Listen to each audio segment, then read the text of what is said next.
Then ꯍꯥꯏꯔꯤꯕ ꯂꯩꯕꯥꯛ ꯑꯁꯤꯒꯤ ꯅꯤꯡꯊꯧ ꯅꯣꯡꯂꯦꯟ ꯅꯨꯄꯤ ꯑꯅꯤ ꯂꯣꯜꯂꯝꯃꯤ꯫ ꯑꯍꯟꯒꯤ ꯃꯤꯡꯅ ꯊꯕꯥ ꯀꯧꯔꯝꯃꯤ ꯑꯗꯨꯒ ꯑꯇꯣꯝꯕꯤꯒꯤꯅ ꯊꯔꯣ꯫ ꯅꯨꯄꯤ ꯑꯅꯤꯗꯨꯁꯨ ꯄꯣꯛꯃꯤꯟꯅꯕ ꯃꯆꯤꯟ ꯃꯅꯥꯎꯅꯤ꯫ ꯃꯈꯣꯏ ꯑꯅꯤꯗꯨ ꯅꯨꯡꯁꯤ ꯆꯥꯟꯅꯅ ꯑꯃꯒ ꯑꯃꯒ ꯋꯥ ꯇꯥꯊꯣꯛ ꯇꯥꯁꯤꯟ ꯇꯧꯃꯤꯟꯅꯗꯨꯅ ꯂꯩꯃꯤꯟꯅꯔꯝꯃꯤ꯫ ꯊꯕꯥ ꯊꯥ ꯁꯨꯔꯛꯄꯒꯤ ꯃꯁꯥꯗꯨ ꯋꯥꯕꯅ ꯈꯥꯡꯕ ꯉꯝꯗꯕ ꯃꯈꯩ ꯐꯃꯨꯡꯗ ꯊꯔꯣ ꯊꯔꯣ ꯑꯣꯜꯂꯤ꯫ ꯅꯤꯡꯊꯧ ꯅꯣꯡꯂꯦꯟꯁꯨ ꯃꯍꯥꯛꯀꯤ ꯅꯨꯄꯤꯒꯤ ꯃꯇꯧꯗꯨꯗ ꯄꯥꯈꯠꯅ ꯂꯩꯄꯥꯛ ꯑꯗꯨꯗ ꯂꯩꯕ ꯑꯐꯥꯎꯕ ꯃꯥꯏꯕꯤꯁꯤꯡꯕꯨ ꯃꯅꯥꯏ ꯃꯁꯤꯟ ꯊꯥꯗꯨꯅ ꯀꯧꯍꯜꯂꯝꯃꯤ꯫ ꯂꯩꯕꯥꯛ ꯑꯗꯨꯒꯤ ꯈ꯭ꯋꯥꯏꯗꯒꯤ ꯐꯥꯎꯔꯕꯤ ꯃꯥꯏꯕꯤ ꯑꯌꯦꯡꯕꯤ ꯇꯍꯥ ꯇꯍꯥ ꯆꯪꯂꯛꯏ꯫ ꯑꯌꯦꯡꯕꯤ ꯍꯥꯊꯨ ꯍꯥꯊꯨ ꯇꯧꯅ "ꯏꯅꯤꯡꯊꯧ, ꯌꯥꯔꯒꯗꯤ ꯃꯄꯥꯟꯗ ꯑꯃꯨꯛꯇ ꯂꯩꯕꯤꯌꯨ"꯫ ꯅꯤꯡꯊꯧ ꯅꯣꯡꯂꯦꯟꯁꯨ ꯋꯥ ꯃꯈꯥ ꯇꯥꯔꯝꯗꯅ ꯌꯥꯝꯅ ꯊꯨꯅ ꯊꯣꯛꯈꯤ꯫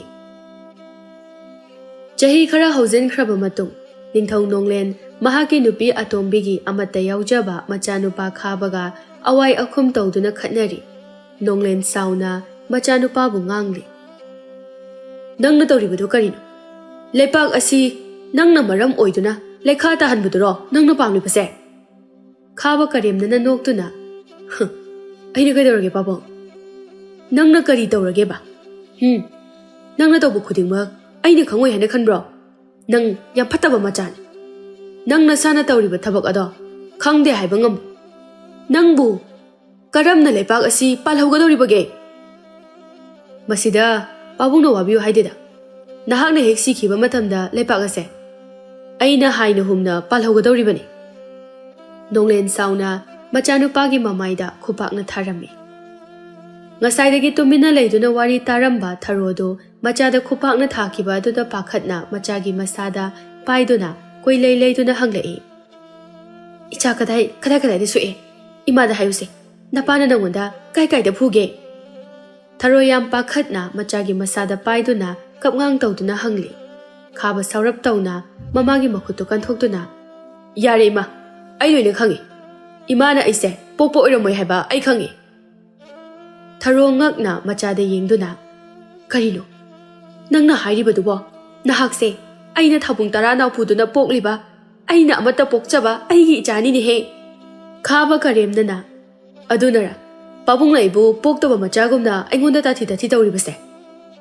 ꯃꯆꯥꯒꯤ ꯎꯁꯤꯠ ꯊꯑꯣꯏꯗꯕ ꯋꯥꯉꯥꯡ ꯑꯗꯨꯗ ꯅꯣꯡꯂꯦꯟ ꯁꯥꯎꯅ ꯑꯃꯨꯛꯁꯨ ꯃꯆꯥꯒꯤ ꯃꯃꯥꯏꯗ ꯈꯨꯄꯥꯛꯅ ꯊꯥꯔꯝꯃꯤ꯫ ꯈꯥꯕ ꯃꯃꯥꯏꯗꯨ ꯍꯥꯏꯐꯦꯠ ꯅꯥꯟꯗꯨꯅ ꯃꯆꯤꯟꯕꯥꯜ ꯑꯅꯤꯗꯨ ꯆꯤꯡꯂꯞ ꯇꯧꯅ ꯅꯣꯛꯂꯒ "ꯎꯔꯦꯗꯅ ꯏꯃꯥ, ꯄꯥꯕꯨꯡꯅ ꯑꯩꯕꯨ ꯃꯆꯥ ꯑꯃꯒꯨꯝꯅ ꯈꯟꯕ ꯉꯝꯗꯦ ꯍꯥꯏꯕꯁꯦ꯫ ꯁꯤꯗꯕꯨ ꯑꯩꯕꯨ ꯅꯈꯣꯏꯒꯤ ꯅꯆꯥꯔꯣ?"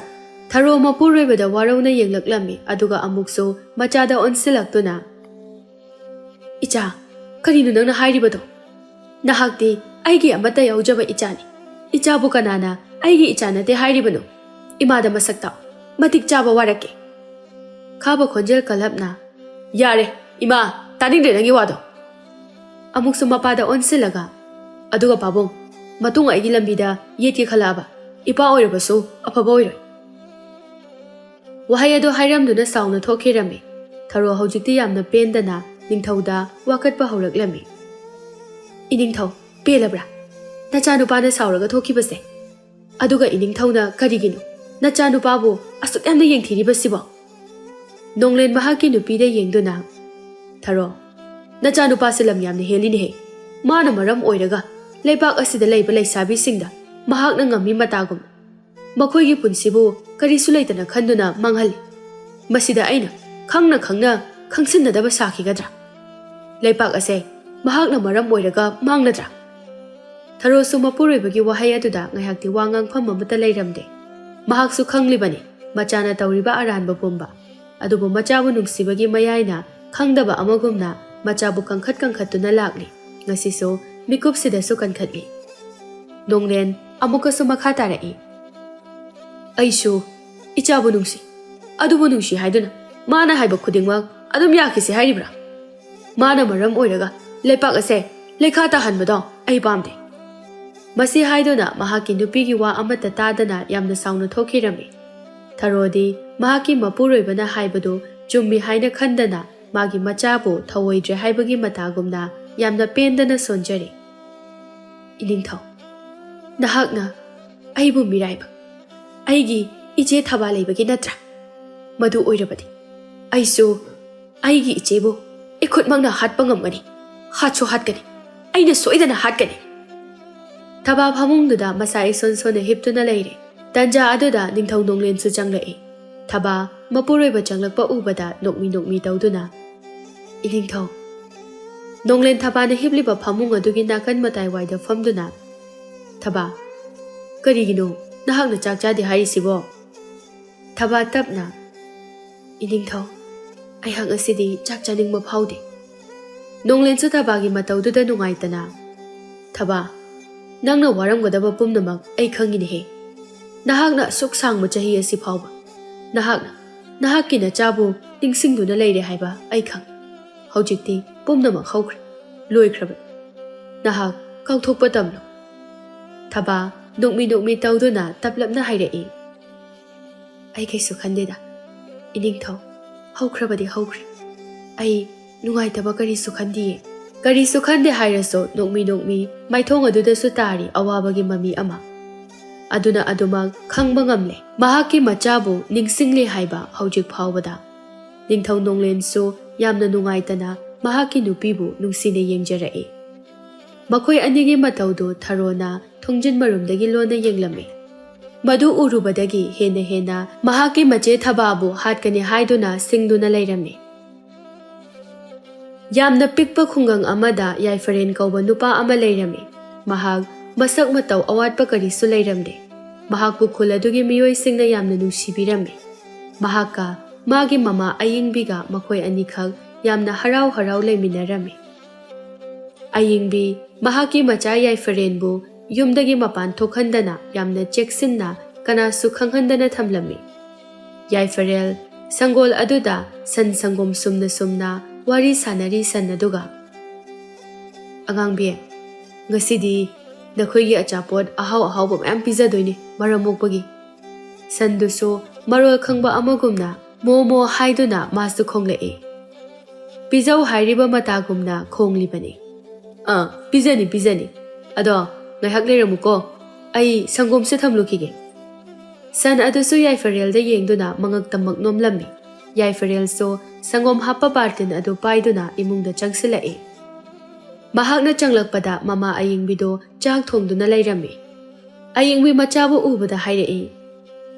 Bungo, sangomdo sumba loirabadine phajana mafam chana thanamu. Ima ngaihak leibaga pirurage. Ima, ngasidi nachanoine pirurage. Madu yade. Ichadine yumda adum leiramu. Imana adum taurage. Imasu yam waramani nacha adum tauzarage. Ibungo, nang imana haibada chin khunganu. Ichadi yumdagi hentoktana adum leyu.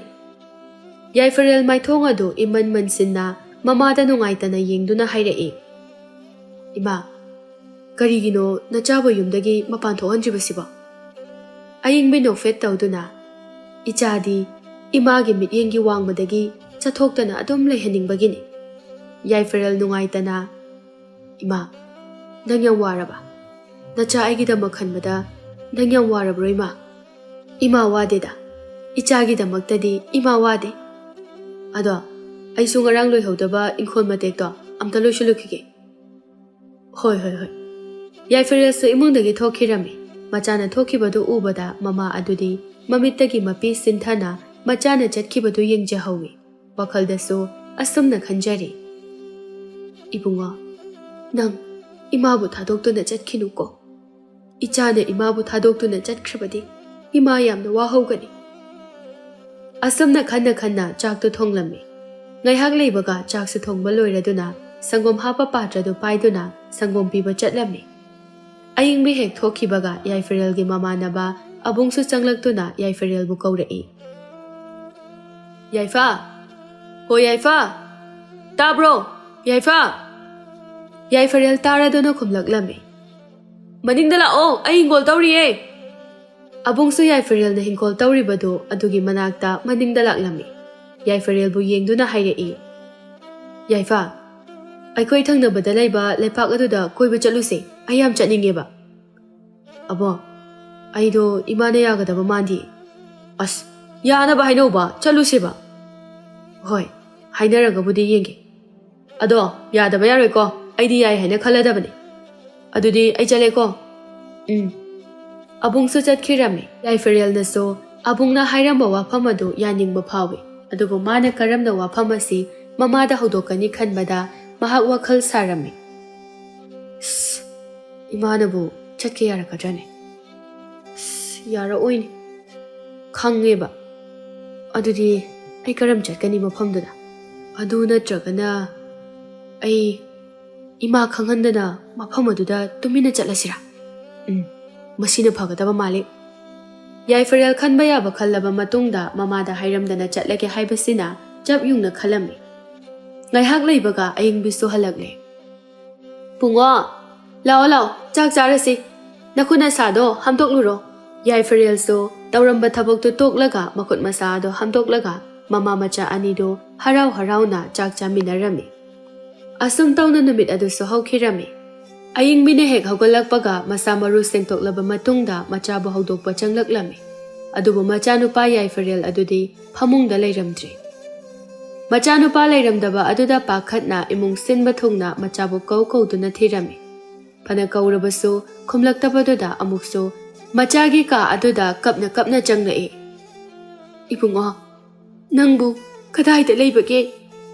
ꯃꯁꯤ ꯍꯥꯏꯗꯨꯅ ꯃꯆꯥꯅ ꯇꯨꯝꯂꯝꯕ ꯐꯃꯨꯡ ꯑꯗꯨꯗ ꯃꯈꯨꯠ ꯑꯅꯤꯗꯨꯅ ꯅꯥꯜꯂꯤ꯫ ꯑꯗꯨꯒ ꯑꯃꯨꯛꯁꯨ ꯃꯆꯥꯒꯤ ꯃꯣꯟ ꯑꯗꯨꯗ ꯄꯥꯏꯈꯠꯇꯨꯅ ꯀꯣꯟꯗꯨꯅ ꯀꯞꯂꯝꯃꯤ꯫ ꯃꯍꯥꯛꯅ ꯃꯣꯟ ꯑꯗꯨ ꯍꯦꯛ ꯄꯥꯏꯈꯠꯄꯒ ꯃꯣꯟ ꯑꯗꯨꯒꯤ ꯃꯈꯥꯗ ꯆꯦ ꯃꯆꯦꯠ ꯑꯃ ꯂꯩꯔꯤꯕꯗꯨ ꯎꯔꯛꯏ꯫ ꯃꯗꯨ ꯎꯕꯗ ꯆꯦ ꯑꯗꯨ ꯍꯥꯡꯇꯣꯛꯇꯨꯅ ꯄꯥꯕ ꯍꯧꯔꯛꯂꯝꯃꯤ꯫ ꯏꯃꯥ, ꯅꯆꯥ ꯑꯩꯕꯨ ꯋꯥꯔꯧꯕꯤꯒꯅꯨ꯫ ꯑꯩ ꯏꯃꯥꯅ ꯆꯠꯀꯅꯨ ꯍꯥꯏꯕ ꯑꯩꯈꯣꯏꯒꯤ ꯈꯨꯜꯒ ꯊꯪꯅꯕꯗ ꯂꯩꯕ ꯂꯩꯄꯥꯛ ꯑꯗꯨꯗ ꯅꯆꯥ ꯑꯩ ꯆꯠꯂꯨꯔꯒꯦ꯫ ꯑꯩ ꯏꯃꯥꯗ ꯍꯥꯏꯔꯝꯗ꯭ꯔꯦ꯫ ꯏꯃꯥꯗ ꯍꯥꯏꯔꯝꯂꯕꯗꯤ ꯏꯃꯥꯅ ꯌꯥꯔꯛꯂꯔꯣꯏ ꯈꯟꯗꯨꯅ ꯍꯥꯏꯔꯝꯗ꯭ꯔꯦ꯫ ꯃꯁꯤꯒꯤꯗꯃꯛ ꯏꯃꯥꯅ ꯅꯆꯥ ꯑꯩꯕꯨ ꯉꯥꯛꯄꯤꯌꯨꯀꯣ꯫ ꯃꯆꯥꯅ ꯏꯔꯝꯂꯤꯕ ꯋꯥꯍꯩꯗꯨ ꯄꯥꯕ ꯂꯣꯏꯕꯒ ꯍꯤꯛ ꯍꯤꯛ ꯂꯥꯎꯅ ꯀꯞꯂꯝꯃꯤ꯫ ꯏꯃꯥꯒꯤ ꯏꯕꯨꯡꯉꯣ, ꯀꯔꯤꯒꯤꯅꯣ ꯅꯍꯥꯛꯅ ꯏꯃꯥꯅ ꯌꯥꯗꯕ ꯊꯕꯛ ꯇꯧꯔꯤꯕꯁꯤꯕꯣ?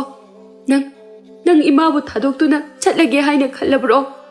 ꯀꯞꯂꯤ ꯍꯤꯛ ꯍꯤꯛ launa mataudu yengba ngamde machabu magi manaktagi lapna mabu thadoklam chatkre amuk hanasu halaklaroi magi manakta haiduna pukningda khanjari khaba phattaba henkalaklami nupigi ijat pukari sulaitana khanduna manghallami maduna maram oiraga lepak adugi nupi ayamba yumdagi mapan thoknaramde henleima yamna lairaba leisabi macha amani magine haibada solabi mabok natana kana sulairamde henleima mabokta yengduna baba ngasidi ai lawlingba chaluge pisak tapna isu thoi hojikti yumdagi mapan thokpa yade leipak asigi ningthaugi machanupagi phattaba paw pumba loina khangnarabani maduna maram oiraga laikai asigi leisabi machasi yumdagi mapan thoknadriba asini karigumba nangna lawlingba chaluba thoklabadi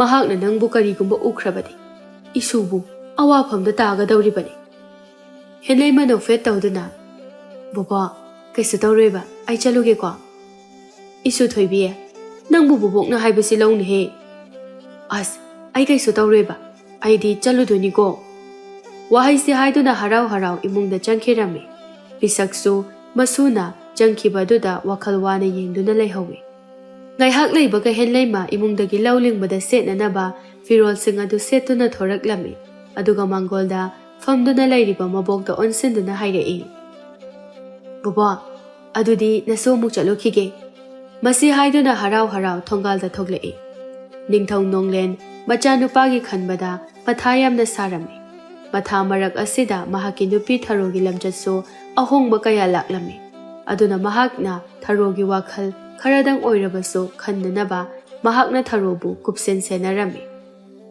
tharoso mahakna pangthoke khanba thabak ado pangthokpa ngamda taksi sonduna khanglami khaba manai masen kharaga tawduna lekai khudingda laklami mahakna sum lakpada labukta lawlingduna leiriba henleimabu urami henleimaso rajkumar lakpada ubada pakhatna lekai gi maneda onsenduna hairei ine rajkumar se munna yengpa mali ai yam pakhale lekai gi mane amana themjin birai mana kaisu tawba ngamloida aikhoi mayam leirisidi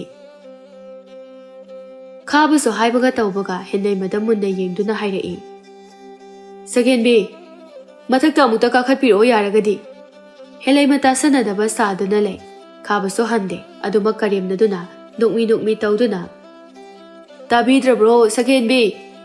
ꯍꯦꯟꯂꯩꯃ ꯍꯟꯗꯛꯇꯤ ꯎꯄꯥꯏ ꯂꯩꯇꯦ ꯃꯍꯥꯛꯁꯨ ꯃꯈꯥ ꯇꯥꯔꯛꯏ ꯔꯥꯖꯀꯨꯃꯥꯔ ꯅꯆꯜꯂꯣꯏꯕꯤ ꯑꯩꯍꯥꯛꯇꯤ ꯊꯕꯛ ꯌꯥꯝꯅ ꯆꯤꯜꯂꯤꯌꯦ ꯁꯥꯎꯕꯤꯕ ꯌꯥꯗꯦꯀꯣ ꯁꯛꯍꯦꯟꯕꯤ ꯁꯥꯎꯕ ꯂꯩꯖꯗꯦ ꯉꯥꯏꯌꯣ ꯍꯥꯏꯕ ꯐꯥꯎꯕ ꯑꯗꯨꯃꯛ ꯉꯥꯏꯖꯒꯦ ꯃꯁꯤ ꯍꯥꯏꯗꯨꯅ ꯃꯨꯟꯅ ꯍꯦꯟꯂꯩꯃꯗ ꯃꯈꯣꯡꯗꯒꯤꯅ ꯃꯀꯣꯛ ꯐꯥꯎꯕ ꯌꯦꯡꯂꯝꯃꯤ ꯃꯍꯥꯛꯀꯤ ꯃꯇꯧ ꯑꯗꯨꯗ ꯍꯦꯟꯂꯩꯃꯗꯨ ꯍꯩꯅꯗ꯭ꯔꯗꯨꯅ ꯔꯥꯖꯀꯨꯃꯥꯔꯅ ꯀꯔꯤ ꯍꯥꯏꯅꯤꯡꯕꯅꯣ ꯉꯜꯂꯤꯉꯩ ꯑꯁꯤꯗ ꯋꯥꯔꯤ ꯁꯥꯟꯅꯕꯅ ꯐꯔꯅꯤ ꯈꯜꯂꯗꯨꯅ ꯃꯍꯥꯛꯁꯨ ꯂꯧꯕꯨꯛꯇꯒꯤ ꯀꯥꯈꯠꯇꯨꯅ ꯍꯥꯏꯔꯛꯏ ꯔꯥꯖꯀꯨꯃꯥꯔ ꯅꯆꯟꯗ ꯀꯔꯤ ꯍꯥꯏꯕꯤꯒꯦ ꯍꯥꯏꯕꯅꯣ ꯈꯥꯕ ꯅꯣꯛꯃꯤ ꯇꯧꯅ ꯍꯦꯟꯂꯩꯃꯒꯤ ꯃꯈꯨꯠ ꯑꯗꯨ ꯐꯥꯔꯛꯏ ꯍꯦꯟꯂꯩꯃꯁꯨ ꯌꯥꯝꯅ ꯄꯪꯕ ꯅꯨꯄꯤꯃꯛꯇꯤ ꯅꯠꯇꯕꯅ ꯔꯥꯖꯀꯨꯃꯥꯔ ꯑꯁꯤꯒꯤ ꯃꯈꯨꯠꯇ ꯀꯔꯝꯅ ꯎꯄꯥꯏ ꯁꯤꯖꯤꯟꯅꯗꯨꯅ ꯔꯥꯖꯀꯨꯃꯥꯔꯕꯨ ꯊꯦꯝꯒꯗꯒꯦ ꯍꯥꯏꯗꯨꯅ ꯈꯜꯂꯛꯏ ꯍꯦꯟꯂꯩꯃ ꯈꯥꯕꯅ ꯃꯥꯒꯤ ꯃꯈꯨꯠ ꯄꯥꯏꯔꯛꯂꯤꯕꯗꯨ ꯁꯥꯎꯔꯨꯕ ꯇꯧꯗꯦ ꯑꯍꯣꯏꯅꯗꯨꯝ ꯅꯣꯛꯃꯤ ꯇꯧꯗꯨꯅ ꯍꯥꯏꯔꯛꯏ ꯔꯥꯖꯀꯨꯃꯥꯔ ꯅꯆꯜ ꯑꯩꯍꯥꯛꯀꯤ ꯈꯨꯠꯁꯦ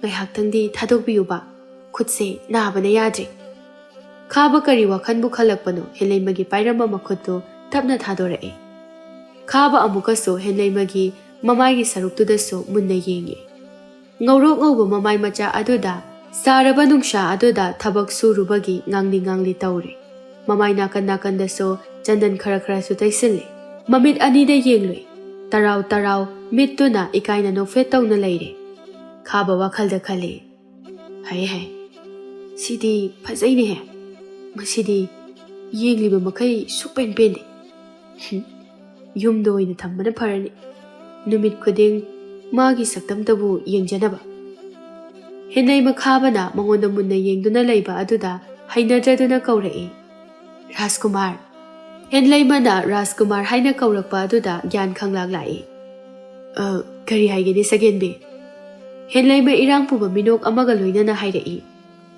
ꯔꯥꯖꯀꯨꯃꯥꯔ ꯅꯆꯜꯂꯣꯏꯕꯤ ꯑꯩꯍꯥꯛꯁꯨ ꯉꯁꯤꯒꯤ ꯁꯤꯟꯊꯥ ꯄꯥꯡꯖꯔꯨꯈꯤꯒꯦ ꯃꯇꯝꯁꯨ ꯈꯪꯍꯧꯔꯔꯣꯏ ꯍꯌꯦꯡ ꯑꯃꯨꯛ ꯔꯥꯖꯀꯨꯃꯥꯔꯒ ꯊꯦꯡꯅꯗꯨꯅ ꯆꯤꯟꯗꯥ ꯄꯥꯎꯗꯥꯃꯤꯟꯅꯁꯤ ꯈꯥꯕꯗꯤ ꯍꯦꯟꯂꯩꯃꯒꯤ ꯃꯤꯅꯣꯛ ꯑꯗꯨꯗ ꯄꯪꯊꯕꯒꯨꯝꯅ ꯃꯥꯁꯨ ꯅꯣꯛꯃꯤ ꯇꯧꯗꯨꯅ ꯍꯦꯟꯂꯩꯃꯗ ꯌꯦꯡꯂꯒ ꯍꯥꯏꯔꯛꯏ ꯑꯗꯨꯗꯤ ꯁꯛꯍꯦꯟꯕꯤ ꯑꯩꯁꯨ ꯑꯃꯨꯛ ꯌꯨꯝ ꯃꯥꯏꯀꯩ ꯄꯥꯡꯂꯒꯦ ꯔꯥꯖꯀꯨꯃꯥꯔ ꯅꯤꯡꯊꯤꯅ ꯆꯠꯄꯤꯌꯨꯀꯣ ꯈꯥꯕꯁꯨ ꯅꯣꯛꯃꯤ ꯇꯧꯗꯨꯅ ꯍꯦꯟꯂꯩꯃꯗ ꯍꯥꯏꯐꯦꯠ ꯌꯦꯡꯂꯝꯗꯨꯅ ꯆꯠꯈꯤꯔꯝꯃꯤ ꯈꯥꯕ ꯍꯦꯛ ꯆꯠꯈꯤꯕꯒ ꯍꯦꯟꯂꯩꯃ ꯃꯁꯥꯗ ꯄꯥꯈꯠꯂꯝꯕ ꯄꯨꯝꯕꯗꯨ ꯐꯥꯊꯖꯔꯝꯃꯤ ꯈꯜꯂꯨꯔꯒ ꯑꯃꯨꯛꯁꯨ ꯀꯤꯕ ꯐꯥꯎꯔꯛꯏ ꯍꯌꯦꯡꯅ ꯀꯔꯤ ꯊꯣꯛꯂꯒꯗꯒꯦ ꯍꯥꯏꯗꯨꯅ ꯍꯦꯟꯂꯩꯃꯁꯨ ꯃꯈꯥ ꯇꯥꯅ ꯋꯥꯈꯜ ꯈꯟꯗꯨꯅ ꯂꯩꯕ ꯌꯥꯕ ꯅꯠꯇꯕꯅ ꯊꯕꯛꯇꯨ ꯃꯈꯥ ꯆꯠꯊꯔꯝꯃꯤ ꯅꯨꯃꯤꯗꯥꯡꯒꯤ ꯃꯇꯝꯅꯤ ꯅꯣꯡꯂꯦꯟ ꯃꯥꯒꯤ ꯅꯨꯄꯤ ꯊꯕꯥꯕꯨ ꯆꯥꯛ ꯏꯟꯕꯤꯔꯤ ꯊꯕꯥ ꯁꯣꯜꯂꯤ ꯇꯧꯅ ꯍꯥꯏꯔꯛꯏ ꯌꯥꯔꯦ ꯑꯩ ꯆꯥꯅꯤꯡꯗ꯭ꯔꯦ ꯁꯤꯒꯤ ꯆꯥꯈꯣꯝꯁꯦ ꯁꯤꯈꯛꯁꯤ ꯆꯥꯁꯜꯂꯨ ꯑꯁꯤ ꯍꯥꯏꯗꯨꯅ ꯆꯥꯈꯣꯝ ꯑꯗꯨ ꯏꯟꯕꯤꯔꯤ ꯊꯕꯥꯁꯨ ꯆꯥꯅꯤꯡꯗ ꯆꯥꯔꯤ ꯊꯕꯥꯁꯨ ꯆꯥꯛ ꯆꯥꯕ ꯂꯣꯏꯔꯗꯨꯅ ꯅꯣꯡꯂꯦꯟꯗ ꯑꯣꯟꯁꯤꯜꯂꯛꯇꯨꯅ ꯋꯥꯍꯪ ꯍꯪꯂꯛꯏ ꯏꯅꯤꯡꯊꯧ ꯑꯩꯒꯤ ꯏꯆꯥ ꯈꯥꯕꯕꯨ ꯂꯩꯍꯧꯕ꯭ꯔꯥ ꯑꯩ ꯃꯥꯕꯨ ꯌꯥꯝꯅ ꯎꯅꯤꯡꯏ ꯂꯩꯍꯧꯏ ꯑꯩ ꯀꯧꯔꯨꯒꯦꯀꯣ ꯏꯆꯥꯕꯣ ꯅꯣꯡꯂꯦꯟꯁꯨ ꯐꯝꯂꯝꯕꯗꯒꯤ ꯍꯧꯒꯠꯂꯛꯇꯨꯅ ꯃꯆꯥꯅꯨꯄꯥꯕꯨ ꯀꯧꯕ ꯂꯥꯛꯂꯝꯃꯤ ꯈꯥꯕ ꯋꯥꯈꯜ ꯑꯃꯗ ꯇꯥꯎꯗꯨꯅ ꯅꯣꯛꯐꯦꯠ ꯇꯧꯅ ꯂꯩꯔꯤ ꯅꯣꯡꯂꯦꯟ ꯃꯆꯥꯒꯤ ꯃꯃꯥꯡꯗ ꯂꯦꯞꯇꯨꯅ ꯃꯆꯥꯕꯨ ꯀꯧꯔꯛꯏ ꯈꯥꯕꯁꯨ ꯃꯄꯥꯅ ꯀꯧꯔꯛꯄꯗꯨꯗ ꯃꯄꯥꯗ ꯑꯣꯟꯁꯤꯜꯂꯛꯇꯨꯅ ꯎꯁꯤꯠꯇꯅ ꯍꯥꯏꯔꯛꯏ ꯀꯩꯗꯧꯔꯒꯦ ꯁꯤꯗ ꯀꯩꯗꯧꯕ ꯆꯪꯉꯛꯏꯅꯣ ꯅꯣꯡꯂꯦꯟ ꯁꯣꯔ ꯁꯥꯡꯅ ꯍꯣꯟꯇꯣꯛꯇꯨꯅ ꯑꯁꯥꯎꯕꯗꯨ ꯐꯥꯊꯔꯝꯃꯤ ꯅꯪꯒꯤ ꯅꯃꯥ ꯑꯍꯜꯅ ꯅꯪꯕꯨ ꯑꯃꯨꯛꯇ ꯎꯅꯤꯡꯉꯦ ꯍꯥꯏꯍꯧꯏ ꯈꯥꯕ ꯀꯔꯦꯝꯅꯅ ꯀꯩꯒꯤ ꯑꯩꯕꯨ ꯎꯅꯤꯡꯉꯤꯕ ꯃꯥꯗꯤ ꯌꯥꯔꯗꯤ ꯂꯥꯛꯑꯣ ꯄꯟꯊꯔꯒꯨꯝꯁꯤꯅꯦ ꯅꯪꯕꯨ ꯈꯥꯕꯗꯣ ꯏꯍꯩ ꯍꯩꯅꯤꯡꯗꯅ ꯌꯥꯝ ꯇꯜꯂꯦ ꯀꯣꯟꯅ ꯑꯣꯏꯅ ꯎꯅꯔꯒꯦ ꯅꯣꯡꯂꯦꯟꯁꯨ ꯃꯆꯥꯅꯨꯄꯥꯒꯤ ꯃꯒꯨꯟ ꯈꯪꯕꯅ ꯃꯥꯁꯨ ꯋꯥ ꯂꯥꯡ ꯀꯔꯤꯁꯨ ꯍꯥꯏꯔꯝꯗꯅ ꯃꯆꯥꯒꯤ ꯀꯥꯗꯒꯤ ꯊꯣꯔꯛꯂꯤ ꯊꯕꯥ ꯃꯄꯨꯔꯣꯏꯕꯕꯨ ꯋꯥꯅ ꯂꯥꯛꯄ ꯉꯥꯏꯔꯤ ꯅꯣꯡꯂꯦꯟꯁꯨ ꯃꯥꯏꯊꯣꯡꯗꯨ ꯏꯃꯛꯃꯛꯁꯤꯅ ꯆꯪꯂꯛꯏ ꯃꯄꯨꯔꯣꯏꯕ ꯆꯪꯂꯛꯄꯗꯨ ꯎꯕꯗ ꯌꯥꯝꯅ ꯈꯣꯏꯔꯥꯡꯅꯅ ꯍꯪꯂꯛꯏ ꯏꯅꯤꯡꯊꯧ ꯏꯆꯥ ꯈꯥꯕ ꯂꯥꯛꯂꯕ꯭ꯔꯥ ꯑꯁꯤ ꯍꯥꯏꯗꯨꯅ ꯍꯤꯞꯂꯝꯕꯗꯒꯤ ꯁꯣꯜꯂꯤ ꯍꯧꯒꯠꯂꯛꯇꯨꯅ ꯊꯣꯡꯖꯤꯟꯂꯣꯝꯗ ꯃꯉꯛꯇꯨ ꯊꯥꯡꯒꯠꯇꯨꯅ ꯌꯦꯡꯉꯤ ꯅꯣꯡꯂꯦꯟ ꯃꯥꯒꯤ ꯅꯨꯄꯤꯒꯤ ꯃꯇꯧ ꯑꯗꯨꯗ ꯅꯨꯡꯉꯥꯏꯇꯅ ꯌꯦꯡꯗꯨꯅ ꯊꯕꯥ ꯈꯥꯕꯗꯤ ꯅꯨꯡꯉꯥꯏꯅ ꯇꯨꯝꯍꯧꯔꯤ ꯑꯩꯁꯨ ꯇꯨꯝꯖꯔꯁꯅꯨ ꯍꯥꯏꯗꯨꯅ ꯍꯧꯗꯣꯛꯄꯤꯔꯝꯗ꯭ꯔꯦ Nonglengi wahai tabada maithong adu khangmak maksilli. Thumjarasanu. Nonglen su khangi. Thabagi maithong da tariba nungai tabagi mamido. Tumtho nangsu wara. Gasiri dine ai sangbige. Nonglengi wahai adu da momo nokje. Makhoi anigi matau adu tharona thongjen marumdagi khudum jeje tasenduna sauna yengli. Amamba masu loikraduna anganba mana amung mahut sillare. Henlei mangasidi masado itan na laire. Ma ngarangi thaudok du ningsinglubada tu chungni haiba maksu yai. Pisak masugi matau ubada kaidoba yauro jano khanduna hanglei. Isu thoi. Kaidorage ne nangbo nasaga nungai tabaro. Henlei makhumda yadabagumna khumlei. Baba kaisu taude. Pisak su makha adu maksam tharai. Ngasidi nangbo lauling ba chatlaroidrani su thoi. Ngasidi chatlaroye. Oh, pare. Bobok su ngai hak potharage. Hoi bobok. Pisak su imung da jangki henai maso phamduna laithokpadi tanbana sumang matol na thariba mana masing singgi manakta hauriba napi sing adubu phoidat lammi. Machinda wa sungang jari. Napi sing asisune phoikhibada ngai hagolakpane hekta hali. Nungsa so ya ngai sadoraktuna napi phoiduna lairiba nupi adugi masada yaisalurare. As nungsa so sado mandraga hojikta ya kai sadore. Mamai adusu sugati nungsa mangal aduna mamai da yaisilakpa aduda. Wa ngang duna napi sing adubu phoiri. Wa ba khangdaba makhaini mahakna phoiri bado. Somda su khaba sauna thabak suriba nupi sing aduda wahang kaya hang duna ngangli. Nakoi yam thuna ngarangi nupi dugi leifam taklaktrabadine. Hojikmak nakoi pumnamak aina hatkani. Nupi sing adu sukibana masa sing adu phawba nikle. Nupi amana sumna hairai. Rajkumar makhoigi yumse sidagi maning pangna khara chatlaga leibani. Khaba sauna chumeko karigumba hek chumramdraba nakhoi pumnamak lemna tharoi. Khaba so wa makha taramdana makhoina hairakpa lambi aduna laklammi. Hendai maso napi phoibadu loiraduna phi surubagi phauge haiduna hek tawbaga makhoigi thongalda sagol thobagi makhol tarakpa aduda kanano khanduna marum amada laisinduna lairami. Khaba so magi sagol adu thaujilakle. Ngasidi manai masal yamna su purakte. Sumnadagi mari manga khaktamak puraklami. Henlei madi khaba oiramba aduda mihul thahul sudaba haibadu yaure. Khaba sagol adudagi kumtharaktuna imungda onsin duna kaurai. Yumsibu mi kana leibige. Leiradi amta thokpirao. Hanjin kaubududa pisakso taraba male. Soli thorakle. Kana anu nila isibo. Pisak wanganglambadu chap lepi.